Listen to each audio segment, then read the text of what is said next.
Hey guys, welcome back to Andy's Dinosaur Reviews. Taking a look today at some more PNSO minis. You know it's always going to be a great day.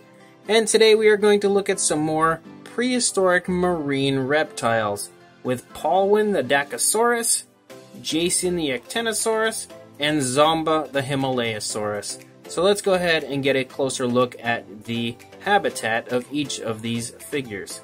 Again, just as you would expect with the Dacosaurus, a watery type of a habitat. And that's honestly probably going to be what you get with each of these. Yep, each of them just a watery habitat, but each picture is a different type of a look of the water.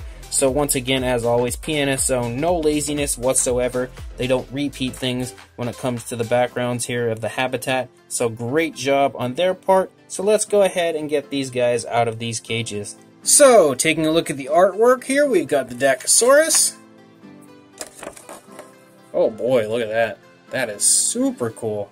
I was not expecting that big face looking at me when I opened this. That is an awesome, awesome picture that they have beautifully put into this booklet. And the Actinosaurus here. That is incredible. Which gives me the idea that this thing could probably beach itself. Or at least maybe had that potential to do so. Super cool. And then the Himalayasaurus, which I believe is an ancestor or a relation of Ichthyosaurus. Also looks really, really cool. As always, these booklets just look awesome. As PNSO always, as I say, consistently goes the extra mile when it comes to the presentation of their figures. So let's go ahead and get a very, very nice closer look at these minis. So starting with the Dacosaurus, you can see the head sculpt is really, really quite nice. You can actually see the teeth there on the inside of the mouth. They're sculpted out pretty darn nicely. Again, that beautiful variation in color that PNSO is so good at when it comes to these minifigures. You can also see the nostrils are sculpted out really nicely there. And one thing that I consistently say about Collect A is how incredible they do as far as doing a good job in putting detail in things that are supposed to be very smooth, things that you wouldn't expect to have much detail. And once again, PNSO here is just showing me how to do it as well, because man, their detail that they have included in this is incredible as far as the sculpting of the skin. It just looks awesome. You can see the eye is very nicely painted there. And it's just basically a black background there with a yellow pupil or a yellow eye. You can also see that there is all sorts of paint variation and color variation all throughout the head, as always when it comes to these figures. We start to come down the neck. You can see some very nice detail, and it picks up this big white and black stripe that runs down the length of the body. Very cool, very nicely done. That incredible detail runs down the length of the neck, and then we get to the flipper. That flipper looks very nicely sculpted. Even on the underside, the detail where the flipper connects to the body looks very nice. Beautiful little skin folds and stuff in that area. I also love that variation of brown that they include right there in the area where the flippers connect. It looks super cool. And the entire back of this actually looks to be kind of armored. It really looks quite cool, and it's very nicely sculpted. I love the color variation throughout the body. I think the paint on this is a potentially natural type of a looking paint, but it's just so very striking at the same time. It's got browns, greens, white, black, all sorts of color variation throughout the entire body of this figure. When we look at the entire underbelly, super nice sculpt work. As far as the detailing of the skin, it's got a few random white stripes here on the side, and this flipper here in the back also looks really nicely sculpted. Detail on the underside also looks really, really nice. And then we come out the length here of the tail. It's got some black and white striping going on. The actual sculpting as far as the detail goes in the tail looks fantastic. And then we lead up the other side of the body. Again, that same very incredible looking sculpt work all over the place is just so nicely done. And from a wide view, look how nice that looks. The overall coloration is so potentially natural, but so flashy and so very striking. This minifigure is really quite a beauty when it comes to the way it looks. Really, really cool. Definitely dig this minifigure a lot. And now this one is the Actinosaurus. Again, that incredible sculpt work here on the face. Very nice, very minute little detailing and sculpt that's been put into it. Look how nicely painted that eye is. Has a very nice gloss to it. You can see the nostrils sculpted out there. That entire mouth sculpt is just so cool. Look how nice that looks. You can see the teeth and everything in there, the tongue. It's all present. It's all sculpted really, really nicely. Again, that very nice looking and very nicely painted eye. And then we start to lead down the neck. Just as I turn it, look at the incredible sculpting that has been put into the very small, minute details of the skin.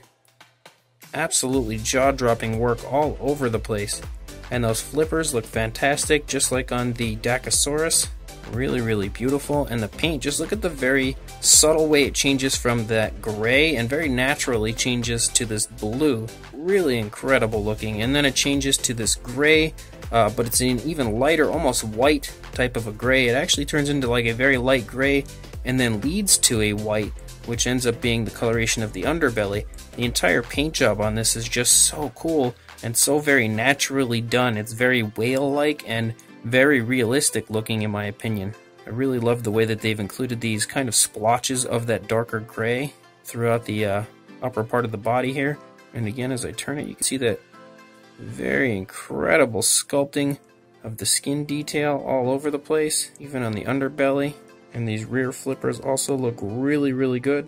Sculpting and detail looks fantastic. And again, we change back into this, it's actually like a dark gray, but dark blue almost color. Not really so much gray, it is actually more blue, I think, than gray. And then we head out the length of the tail. And again, that sculpt work does not cease, especially when it comes to the very small, minute details. I really think it just looks absolutely beautiful. The way that this has been sculpted when it comes to the very small detailing, like I keep mentioning, of the skin. Just looks incredible, incredible. Really, really beautifully done. And then the final mini is the Himalayasaurus. And man, this thing just looks just as beautiful as the previous ones. It's so impressive to me how well sculpted these things are, but how tiny they are. Look at the nostrils sculpted really nice. The entire snout and mouth area looks beautiful. The eye is painted and sculpted really nicely. That eye is super tiny. Let me see if I can try to focus on it here. There we go, a little bit. You can see how tiny that eye is, and they've actually sculpted out the detail around the eye. And look at all the incredible sculpt work of the detail of the head. That's incredible looking. Same goes for this side. No sloppiness at all when it comes to the eye paint. And again, very natural looking paint that has been applied. Very realistic looking coloration. And it's very naturally applied. It just look like the transition from the dark blue to the white underbelly is just so beautifully and so naturally done. And again, very nice detail as we lead down into the flipper. And the flipper is sculpted beautifully. All of the paint just looks like real body color, not paint. And just like with the Actinosaurus, you can see that there is all kinds of incredible sculpting of detail that you wouldn't even expect to find on something that would be more smooth than anything. And it looks so good and so real. It's just incredible. Beautiful rear flipper here. Also very nicely sculpted. And then we come out into the tail. And the tail has all kinds of incredible detail to it. Same goes for the opposing side. Really an absolute beauty of a minifigure. Just jaw-dropping stuff from PNSO as always. And a wide shot really makes you just appreciate how nice that looks. I think a question that I pretty much have to ask myself at this point is, will PNSO ever stop impressing me? No. No, they will not, because they are amazing. And these minifigures are equally as amazing. For a size, and these ones aren't half bad as far as the size goes, they're fairly sizable minifigures. You're looking at about 3.5 inches and about 9 centimeters in length. On the Dakosaurus, there's no real height. If we stand him up like this, it's just again going to be the length. So there's no real height on any of these guys, so we're pretty much just going to go with length. There's not really any width for the most part either. For the Actinosaurus, you're looking at about a little over 3.5 inches or about 9 centimeters, a little over 9 centimeters actually. And for the Himalayasaurus, from the snout here to the tail, you're looking at almost 4 inches or about 10 centimeters. And for a size comparison, once again, Mr. Paparex is feeling like the king of the world because he just feels like Godzilla over here, being so much bigger than everybody else when it comes to these minifigures.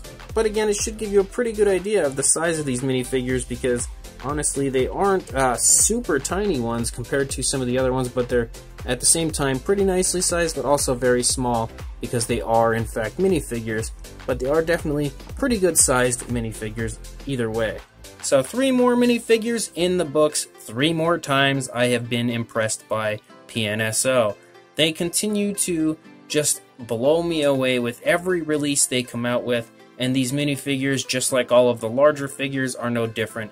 They honestly are just so jam-packed with detail and incredible paint that you just can't help but to be impressed when you look at them. They really are awesome, and on top of being awesome, they pick such obscure species, as I always say when it comes to PNSO, that you just do not expect to get figures. You really don't. Like the Dachosaurus, Actinosaurus, and Himalayasaurus, I've never seen figures of any of these ever from anybody previously, so it is beyond words awesome for PNSO to be pulling out figures like this and just giving collectors dream figures, honestly, things that you just aren't going to find from other companies, or at least you're definitely not going to find so many at one time from other companies. PNSO just went ahead and killed it with all of these minifigures so far, and I have a lot more minifigures to come, so I'm sure I'm going to continue to be impressed by these incredible minifigures. Each one of these, for the size, it's just amazing to me,